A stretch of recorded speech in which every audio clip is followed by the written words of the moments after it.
గోరోచనం. గోరోచనం అంటే ఆవు పుట్టింది మొదలుకొని పనికిరానటువంటి గడ్డి లోకంలో ఉన్నదంతా తింటూ ఒక తెల్లటి కాగితాన్ని తీసుకొని మనం బట్టలు కుట్టే సూది ఉంటుందే, ఆ సూదిని కొద్దిగా తగలకుండా కాటుక మీద గుచ్చి ఆ తెల్ల కాగితం మీద ఇలా అంటే ఎంత నల్ల చుక్క పడుతుందో ఒక రోజు అది తిన్న గడ్డిలోంచి అంత చిన్ని చుక్కంత గోరోచనాన్ని తయారు చేసుకుంటూ వెడుతుంది బతికున్న నాళ్ళు. ఒక గోవు పూర్తి జీవితకాలం బతికితే దాని కడుపులో ఇంత గోరోచనం పెరుగుతుంది దాని జీర్ణాశయంలో. గోరోచనాన్ని బతికున్న గోవుని చంపి తీస్తే కన్న తల్లిని చంపి ప్రేగులు మెళ్ళ వేసుకున్నట్టే. నేను మళ్ళీ చెప్తున్నాను, ఎందుకంటే ఎవరైనా పొరపాటు పడతారేమో అని నాకు భయం. తనంత తానుగా మరణించిన తర్వాత అంటే దాని ఆయుర్దాయం అయిపోయి గోవు వెళ్ళిపోయిన తర్వాత గోవు కడుపు కోసి ఆ గోవు కడుపులో గోరోచనం ఎక్కడుంటుందో గుర్తించగలిగిన ప్రజ్ఞ కలిగిన వాళ్ళు గోరోచనాన్ని తీస్తారు. తీసి దాన్ని తీసుకొచ్చి భగవంతుని యొక్క అంతరాలయంలో కాలుస్తారు. కాలిస్తే అందులోంచి అపారమైన సువాసనలు వెదజల్లుతుంది ఆ గోరోచనం. తను వెళ్ళిపోయిన తర్వాత తన శరీరం పడిపోయిన తర్వాత తను బతికున్న నాళ్ళు కూడపెట్టిన ఆ గోరోచనం ఈశ్వరుడి అంతరాలయంలో వెలగాలని సుగంధం ఆయనకి తగలాలని తన కడుపులో గోరోచనాన్ని పెంచే ఏకైక ప్రాణి సృష్టిలో గోమాత ఒక్కటే. 3, పరమశివ లింగానికి అభిషేకం చేసేటప్పుడు నమకం చేస్తూ వేయకూడదు, చమకం చేస్తూ పొయ్యాలి. తెలియక నమక చమకాలకు పోసేస్తూ ఉంటారు.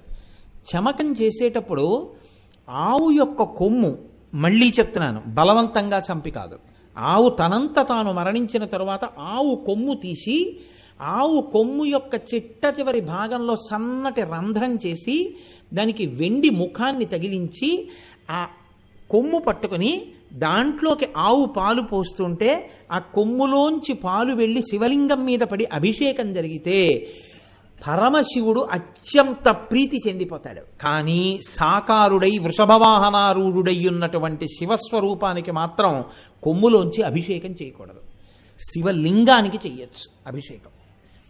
తను చనిపోయిన తర్వాత 3 రకాలుగా ఈశ్వరుణ్ణి సేవిస్తుంది గోమాత. 1 తన కొమ్ము చేత, 2 గోవు యొక్క గోరోచనం చేత, 3 దాని యొక్క చర్మం చేత. శరీరం విడిచిపెట్టిన తరువాత ఇలా ఈశ్వరుణ్ణి సేవించేటటువంటి ప్రాణి ప్రపంచంలో ఆవు ఒక్కటే. మీకు ఎన్ని దోషాలుండనివ్వండి, ఎన్ని కష్టాలుండనివ్వండి, గడ్డి తిన్న ఆవు కడుపులోంచి వచ్చినటువంటి పాలు తెచ్చి మీరు అభిషేకం చేస్తే భగవంతుడు పరమ ప్రీతి చెందిపోయి మీకు సమస్తమైనటువంటి కోరికలు తీర్చేస్తాడు. మీ కోరికలు తీర్చడానికి మీకు అక్కర్లేనిది తిని మిమ్మల్ని ఉద్ధరించడానికి కావలసిన పాలిచ్చే ప్రాణి అమ్మ మిమ్మల్ని కాపాడినట్టు కాపాడేటటువంటి తల్లి స్వరూపం గోమాత ఒక్కటే. అందుకే అత్యంత ఘోరమైన దోషం కింద లెక్క ఏది వేస్తారో తెలుసా అండి? గోమోదక దోషం. తెలిసి కాని తెలియక కాని నిష్కారణంగా కాని ఆవు కనపడితే కొట్టారో వీడు గోమోదక దోషం చేసిన వాడు రానేస్తారంటే ఆవుని కొట్టాడని వేస్తారు ఆ ఖాతాలు. అదేం ఉట్టినే విడిచిపెట్టదు. ఆవుని ఎప్పుడూ కొట్టరాదు. ఎంతో అవసరమై అదిలించక తప్పకపోతే, దెబ్బ వేస్తే తప్ప కుదరదు అనుకుంటే ఎంతో జాగ్రత్తగా లెక్క చూసి కొట్టామా కొట్టలేదా అన్నట్టుగా కొట్టబడవలసిన ప్రాణి సృష్టిలో ఆవు ఒక్కటే. మీకు నేను ఒక ఆశ్చర్యకరమైన మాట చెప్తాను, మీరు విని ఆశ్చర్యపోతారు. వేదం ఒక మాట చెప్తుంది. అసలు శరీరాన్ని విడిచిపెట్టినటువంటి పితృదేవతలు తరించడానికి అత్యంత తేలికైన మార్గం ఏమిటో తెలుసా అండి? ఆవు యొక్క గంగడోలు రుద్దుకోవడానికి గరుకు స్తంభాన్ని నాటించడమే తల్లిదండ్రుల పేరు మీద. తల్లిదండ్రుల పేరు చెప్పి ప్రత్యేకించి దేవాలయాలకి అనుసంధానంగా ఉండేటటువంటి గోశాలల్లోకి వెళ్ళి గరుకు స్తంభాన్ని నాటితే ఆవుకి కంఠం కింద కొంచెం దురదగా ఉంటుందిట. దాని తోక వీపు వరకు అందుతుంది, ముఖం వెనక్కి తిరిగి విసిరితే ఈ పైన మూపురం వరకు అందుతుంది. కానీ దానికి కింద దురద పెడితే దానికి ఆ దురద గోక్కోవడం దానికి రాదు, తెలియదు. దానికి ఎలా గోక్కోవాలో తెలియదు. అందుకే ఆవు దగ్గరికి వెళ్ళి గంగడోలు అంటారు. ఆ మెడ కింద భాగం వేలాడుతూ ఉంటుంది. మీరు ఎప్పుడైనా నిమిరి వాసన చూసుకోండి, ఎంత సువాసన వస్తుందో, అది ఇప్పుడు స్నానం చేసిందా అనిపిస్తుంది. మీరు ఇలా అంటే ఆ గంగడోలు కింద అది వెంటనే కళ్ళిలా అరమోడ్చి ఇలా బాగా చాపుతుంది, చాపి చక్కగా ఇలా రాయించుకుంటుంది. ఆ గంగడోలు రాస్తేనే అంత తృప్తి చెందితే గరుకు స్తంభాన్ని గోశాలలో వేశారనుకోండి తల్లిదండ్రుల పేరు చెప్పి, అందున ఇవాళ మహళయ అమావాస్య, పితృదేవతలు సంతోషించే రోజు. కేవలం ఇది విన్నంత మాత్రం చేత సంతోషిస్తారు పితృదేవతలు. ఆ గరుకు స్తంభం వేస్తే గరుకు స్తంభాల దగ్గరికి వెళ్ళి ఆవులు తమ కంఠం కింద రాసుకుంటాయి. వాటికి ఎంత రాసుకోవాలనుకుంటే అంతసేపు రాసుకుంటాయి. అది రాసుకుని సంతోషిస్తే పితృదేవతల్ని నరకంలోంచి విడిపించేస్తారు. అంత శక్తివంతం గరుకు స్తంభం. పూర్వకాలంలో ఎక్కడెక్కడ గోశాలలుంటే అక్కడక్కడ ఈ రకంగా గరుకు స్తంభాలు వేస్తూ ఉండేవారు. అన్నిటికన్నా చాలా గొప్ప దీక్ష ఏమిటో తెలుసా? దీక్షా నియమాలు స్నానం చేసి శౌచంతో ఉంటాయి. ఒక్క గోసేవ చేసేటటువంటి దీక్ష మాత్రం ఏమీ అక్కర్లేదు, ఓ పావలా ఖర్చు పెట్టక్కర్లేదు. మీరు గోవు కొరకు అని సమయాన్ని వెచ్చించి ఎక్కువ కూరగాయలు ఎక్కడ తరుగుతారో అక్కడికి, కానీ అంటే పూర్వం అంటే అన్నదానం చేసే సత్రవులు, ఇప్పుడైతే నేను అలా అన్నాను అనుకోకండి, హాస్టళ్ళు హోటళ్ళు అనొచ్చేమో. కాబట్టి అలాంటి చోటుకి వెళ్ళి మీరు అడగాలి, ఏమండి మా ఆవులు ఉన్నాయి, మీకుండొచ్చు, లేకపోతే అయ్యప్ప స్వామి దేవస్థానానికి ఒక గోశాల ఉండొచ్చు ఏమి ఉంది. ఇప్పుడు 3 గోవులతో ప్రారంభమైంది. వాటి 3ంటికి 3 పేర్లు కూడా పెట్టారు. ఒక దాని పేరు శారద, ఒక దాని పేరు గౌరీ, ఒక దాని పేరు లక్ష్మి. 3ంటికి 3 పేర్లతో 3 గోవులు తిరుగుతున్నాయి. 3ంటికి 3 దూడలు చక్కగా 3 తింటుంటాయి. వాటికి గోపాలకృష్ణ స్వామి ఎంత గౌరవంతో ఏర్పాటు చేశారంటే గరుకు నేల, 2 సీలింగ్ ఫ్యాన్లు, దానికి కాపాడేటటువంటి ఒక రక్షకుడు, దానికి పచ్చగడ్డి, గోసేవ చేసేటటువంటి దీక్ష తీసుకున్న వాళ్ళు దానికి చేసేటటువంటి సేవ, దానికి స్నానాలు చేయించడానికి మోటార్లు, దానికి మోటారు గొట్టాలు, దానికి మళ్ళీ రాత్రి దోమలు రాకుండా వేసేయడానికి దోమతెర లాంటి బట్టలు, చక్కగా హాయిగా కూర్చోడానికి చీకటిగా ఉండకుండా దానికి ఎప్పుడైనా కనపడడానికి కాస్త వెలుతురు వచ్చేట్టుగా లైటు, ఇన్ని సౌకర్యాలతో గోశాల నిర్మాణం చేశారు అయ్యప్ప స్వామి దేవస్థానానికి. మీరు ఎప్పుడైనా వెళ్ళి దర్శనం చేయండి, కోపనా కాంప్లెక్స్లోనే కట్టారు. అది ఒకనాడు ఈ పక్కకి ఎప్పుడో వస్తుంది భగవంతుడు అనుగ్రహంతో. వచ్చినప్పుడు భగవంతుడు అనుగ్రహిస్తే వచ్చే సంవత్సరం ఇక్కడ నేను ఉపన్యాసం చెప్తుంటే అక్కడ గోవులు అంబారావం చేస్తుంటే అలా అరుస్తూనే ఉంటాయి అవి ఏదో పని మీద. అంత పెద్ద గోశాల వస్తుంది అమ్మవారు అనుగ్రహిస్తే. కాబట్టి గోమాత, ఆ తల్లి గోమాతగా ఉంటుంది. మీరు వెళ్ళి తెచ్చి ఇంత పచ్చగడ్డినో ఇన్ని కాయగూరలనో పెట్టారనుకోండి, అంతే ప్రత్యక్ష కైంకర్యం అయిపోయినట్టే అమ్మవారికి. అంత గొప్ప స్థితి కలిగినటువంటి ప్రాణి లోకంలో గోవు ఒక్కటే. గోవుకి సేవ చేస్తే వెంటనే వంశం తరించిపోతుంది. ఆ వంశంలో ఉన్న వాళ్ళందరినీ విడుదల చేస్తారు, పాపం చేసిన వాళ్ళని కూడా. అలా సేవించబడడానికి ఉపయుక్తమైనటువంటి ప్రాణి ప్రపంచంలో గోవు తప్ప వేరొకటి లేదు. అంత గొప్ప ప్రాణి గోవు. మీకు నేను ఇంకొక మాట చెప్తాను. పీఠాలకి అంటే ఏ కంచి పీఠం లాంటిదో శృంగగిరి పీఠం లాంటిదో పెద్ద పెద్ద పీఠాలలో గోవులు గజములు 2 ఉంటాయి, ఏనుగులు ఉంటాయి, ఆవులు ఉంటాయి. ప్రతిరోజు పీఠాధిపతి గజ పూజ చేస్తారు, గోపూజ చేస్తారు. ఈ 2 పూజలు చేయకుండా పీఠాధిపతి ఉండరు, ప్రతిరోజు చేస్తారు పీఠంలో. ఈ 2 చేసేటప్పుడు గోవు కన్నా పెద్ద ప్రాణి ఏనుగు, కానీ ఏనుక్కి పూజ మొదట చేయరు. మొదటి పూజ ఎవరికి అంటే ఆవుకే, గోవుకే మొదటి పూజ. గోవుకి మొదటి పూజ ఎందుకు అంటే గోవు ప్రత్యక్షంగా అమ్మవారి. అందుకని ఆ ఆవుకి పూజ చేస్తారు. ఆవుకి పూజ చేశాక ఏనుక్కి పూజ చేస్తారు. చిత్రం ఏంటంటే కొన్ని ఆవులు ఎంతగా అలవాటు పడిపోయి జీవితాల్లో అంతర్భాగం అయిపోయాయి అంటే భగవాన్ రమణుల ఆశ్రమానికి ఎవరో ఒక ఆవును తెచ్చి ఇచ్చారు. మాకెందుకు కావన్నారు. ఆ ఆవు వెళ్ళిపోయింది, అది తప్పించుకొచ్చేసింది మళ్ళీ ఆయన దగ్గరికి. ఇది మా దగ్గరే ఉంటానంటోంది, కట్టేయండి అన్నారు.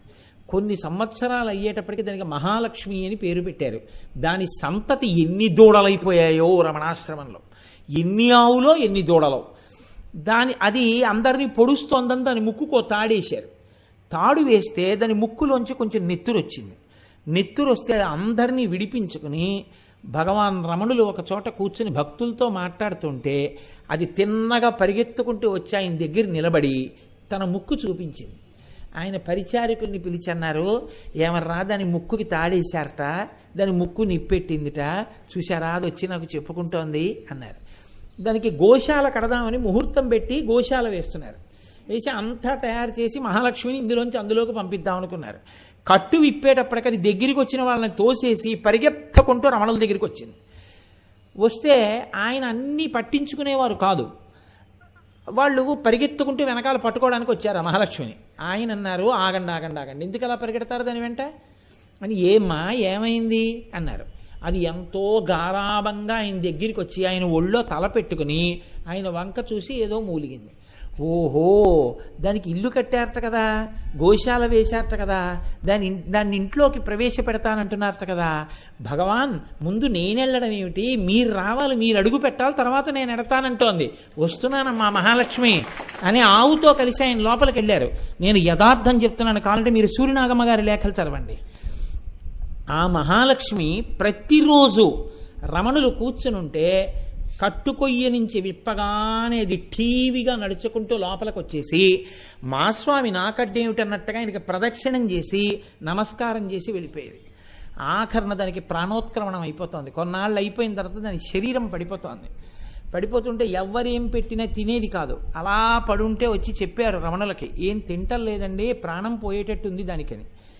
రమణులు వచ్చారు, చాలా బాధగా ఉంది అది. వచ్చి ఆయన కూర్చుని ఇలా, ఏమ్మా లక్ష్మి బాధగా ఉందా అన్నారు. అంతే, కళ్ళు విప్పి చూసి తలెత్తి గబగబా ఆయన ఒళ్ళో తలపెట్టుకుంది. ఆయన దాని గంగడోలు నిమురుతో, ఏం బాధ లేదమ్మా, చక్కగా శరీరంలోంచి విడిపోయి నువ్వు అనంతమైన ఆత్మగా నిలబడిపోతావు, నీకేం బెంగలేదమ్మా అని ఇలా ఒళ్ళు తడుగుతుంటే అలా కళ్ళు విప్పి రమణుల వంక చూస్తూ సంతోషంగా ఆయన ఒడిలో అది శరీరం వదిలేసింది. వదిలేస్తే రమణులు, అది చాలా గొప్ప ఋషి కారణజన్మురాలై ఇక్కడికి వచ్చిందని, ఒక సన్యాసికి అంత్యేష్టి సంస్కారం చేస్తే ఎలా చేస్తారో అలా అంత్యేష్టి సంస్కారం చేసి రమణాశ్రమంలో దానికి సమాధి నిర్మాణం చేశారు. ఇప్పటికీ మహాలక్ష్మి ది కౌ అని రమణ మహర్షి ఆశ్రమం వెనకాతల సమాధి ఉంటుంది. నేను అరుణాచలం నాతో వచ్చిన వాళ్ళందరికీ తీసుకెళ్లి చూపించాను ఆ సమాధి. కాబట్టి ఆవులు అంత సేవించాయి. ఆశ్చర్యం ఏమిటంటే ప్రపంచంలో లక్ష్మీ స్థానం 5 చోట్లే ఉంటుంది. ప్రత్యక్షంగా మీరు వేసిన పువ్వు భక్తితో వేస్తేనే అమ్మవారికి అందుతుంది. కానీ మీరు పువ్వు ఇలా వేస్తే అందిపోయేది ఎప్పుడు అంటే 5 స్థానాల్లో మాత్రం లక్ష్మీదేవి స్థిర నివాసంతో ఉంటుంది. అవి లక్ష్మీ స్థానాలు, వాటి యందు లక్ష్మి ఉంటుంది. అందులో మొట్టమొదటిది నాకు జ్ఞాపకం ఉన్నంత వరకు, 5 నాకు జ్ఞాపకంలో ఉన్నాయో లేవో, నేను ఎప్పుడో చదివాను. ఒకటి పద్మం, పద్మమునందు లక్ష్మి కూర్చుని ఉంటుంది. రెండవది ఏనుగు యొక్క కుంభస్థలం. మూడవది వివాహమైపోయినటువంటి ఆడదాని పాపట యొక్క ప్రారంభ స్థానం. అందుకే ముందు బొట్టు ఇక్కడ పెట్టుకోవాలా ఇక్కడ పెట్టుకోవాలా అంటే శాస్త్రంలో ముందు బొట్టు ఇక్కడే పెట్టుకోవాలి. ఇక్కడ పెట్టుకుని ఇక్కడ పెట్టుకోవాలి తప్ప అసలు ఇక్కడ బొట్టు లేకుండా ఉండకూడదు. ఇక్కడ బొట్టు లక్ష్మీ స్థానం, దాన్ని అలంకృతం చెయ్యాలి. నాలుగవది ఏనుగు యొక్క కుంభస్థలం. 5 ఆవు యొక్క వెనక తట్టు. అంటే ఆవు యొక్క వెనక ప్రాంతం లక్ష్మీదేవి యొక్క నివాస స్థానం. అందుకే గోపూజ చేస్తే గోవుకి ముందర కూర్చుని పూజ చేయకూడదు. గోవు ముఖానికి చందనం రాయొచ్చు, బొట్టు పెట్టచ్చు, మెడలో పూలదండ వెయ్యొచ్చు. రమణాశ్రమంలో గోపూజ చేస్తే వడల దండలు కట్టి గోవుల మెళ్లల్లో వేసేవారు. అంత గొప్ప గోపూజ చేసేవారు. మనం కూడా చేద్దాం, ఏదో ఒకనాడు అంత వైభవోపేతంగాను చేద్దాం. కాబట్టి ఆ గోవుకి వెనక భాగంలో నిలబడి వెనక భాగంలో కూర్చుని పూజ చేస్తారు. ఈ గోపూజ ఎంత గొప్పదంటే సశాస్త్రీయమైనటువంటి గోపూజ కానీ చెయ్యగలిగితే గోవు యొక్క ఏ అంగమునందు ఏ దేవతలు ఉన్నారో చెప్తారు. అక్కడ పువ్వు వేస్తే వాళ్ళు అక్కడ కూర్చుని ఉంటారు గోవు శరీరంలో. ఎందుకంటే ఆవిడ గోమాత, అమ్మవారే. ఆ పువ్వు ఆ దేవతల యొక్క స్థానాల మీద పడుతుంది, వాళ్ళ మీద పడుతుంది, వాళ్ళు అనుగ్రహిస్తారు. గోపూజ అంత గొప్ప పూజ. రేపు ఉదయం నుంచి 3 గోవులు 3 దూడలు అక్కడ పడుకుంటాయి. ఉదయం 7 అయ్యేటప్పటికి గోపూజ ప్రారంభం అవుతుంది. ప్రతిరోజు గోపూజ చేస్తే తప్ప ఏ ఇతర కార్యక్రమాలు ప్రారంభం కావు. అమ్మవారికి ప్రపత్తి చెప్పి అందరం వెళ్ళి గోపూజ చేస్తాం. అందున శారదా నవరాత్రుల ప్రారంభం రోజున శుక్లపక్ష పాడ్యమి నాడు ఉదయం గోపూజ జరుగుతుండగా చూడడం అంటే సాక్షాత్ అమ్మవారి దర్శనం చేయడంతో సమానం. రేపు ఉదయం జరుగుతుంది.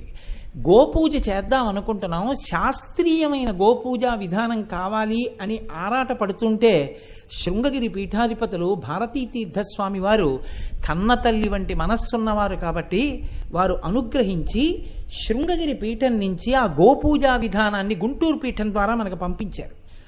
ఆ శృంగేరి పీఠాధిపతులు పంపించినటువంటి పూజా విధానంతో రేపటి నుంచి గోపూజ జరుగుతుంది.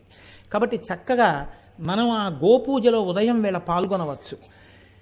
ఆవు నెయ్యి, ఆవు నీతి దీపం ఎంత గొప్పవంటే శాస్త్రం అంది, ఒక దేవాలయంలో దీపం పెట్టడానికి నువ్వు ఆవు నెయ్యి కానీ తీసుకువెళ్ళి కొద్దిగా ఇవ్వడం జరిగితే, ఎక్కడ పడితే అక్కడ దీపం పెట్టకూడదు. ఎలా పడితే అలా దీపం పెట్టేశారనుకోండి, అది గాలికి నిధనం అయిపోతుంది వెంటనే. ఆ నెయ్యి తొలికిపోయింది అనుకోండి, కాళ్ళు జారిపోతాయి. నెయ్యి దేవాలయానికి ఇమ్మని చెప్పింది శాస్త్రం. ఇస్తే దేవాలయం వాళ్ళు ఏం చేస్తారంటే అంతరాలయాల్లో దీపాలు వెలిగిస్తారు. ఆవు నెయ్యి తీసుకెళ్లి దేవాలయానికి ఇచ్చినప్పుడు అది చండీ హోమంలో పడినా ఆ ఆవు నెయ్యి దేవాలయంలో దీపంగా వెలిగినా, మూడవది నేను చెప్తాను కానీ ఎవ్వరూ ఆ ప్రయోగం చెయ్యవద్దు. అమ్మవారి గురించి చెప్పేటటువంటి పూనికతో ఉన్నటువంటి పౌరాణికుడికి తినమని అన్నంలో వేసుకోమని ఆవు నెయ్యి ఇచ్చినా అది సాక్షాత్ అమ్మవారికే చెందుతుంది. తేలికగా తరించడానికి మార్గం ఏం చెప్పిందంటే ఆవు నీతిని ఇలా వినియోగించు అని చెప్పింది. అయ్యా చండీ హోమంలో వినియోగం చండీ హోమం అంత శక్తివంతం. అసలు ఆవిడ కోపస్వరూపంతో ఉంటుంది. ఆ హోమం చేసి మీరు చూడండి ఎంత గొప్పగా జరుగుతుందో చండీ హోమం. ఇలాంటి అవకాశం జారవిడుచుకోకండి, మళ్ళీ రమ్మంటే వచ్చేవి కావు. మీరు ఒక్కసారి నిజంగా దుర్గా సప్తశతి మంత్రాలు వినండి. పచ్చివి దానిమ్మకాయలు, మంచి గుమ్మడి పండు, ఇలాంటివి కూడా ఒక్కొక్క మంత్రభాగం పూర్తవగానే అగ్నిహోత్రంలోకి వేసేస్తారు. కిందటి సంవత్సరం ఇక్కడ చండీ హోమం జరుగుతుంటే తెల్లబోయారు చూసిన వాళ్ళు. ఇంత పొగ రాకుండా ఇంతంత దానిమ్మ పళ్ళు వేసినా సరే అగ్నిహోత్రపు కీలలలో బూదైపోయాయి. అలా తీసుకుంది అమ్మవారు. దానికి కారణం మీ అందరి భక్తి. ఇంత భక్తితో వచ్చి కూర్చుంటారు కాబట్టే అమ్మవారు అలా తీసుకుంది చండీ హోమంలో. ప్రతిరోజు ఆ చండీ హోమంలో నెయ్యి పడినా, చండీ హోమంలో పదార్థాలు పడినా అమ్మవారు పరమప్రీతి చెందుతుంది. అందున శరత్కాలం శారదా నవరాత్రుల్లో చండీ హోమం అంత శక్తివంతం.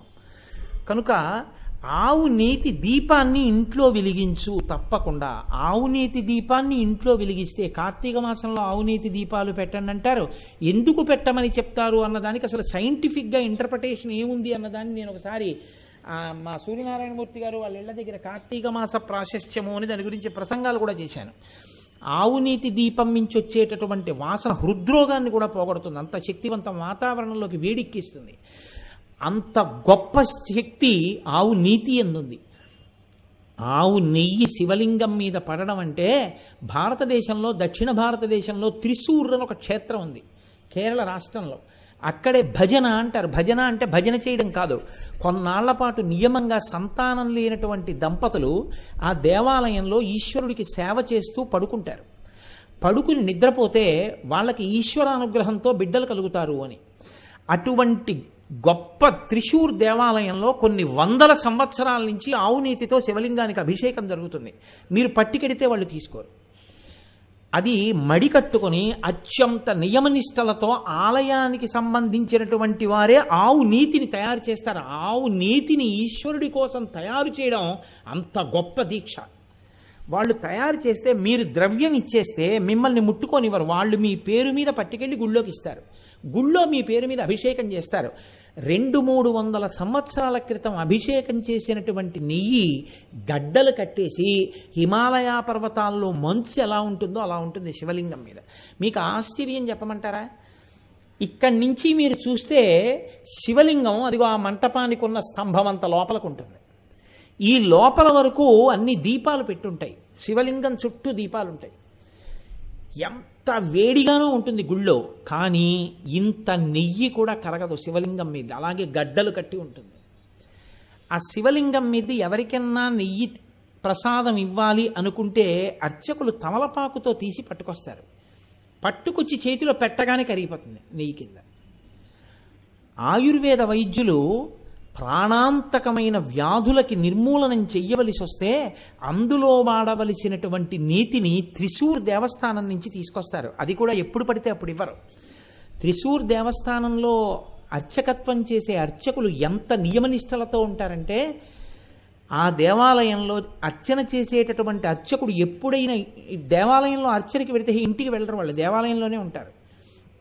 ఎప్పుడైనా ఇంటికి వెడితే మహారాజు అంతఃపురంలోంచి వ్యాహ్యాళికి బయటికి వస్తే ఎలా ఉంటుందో అంతటి ఉత్సవం కింద పెడతారు.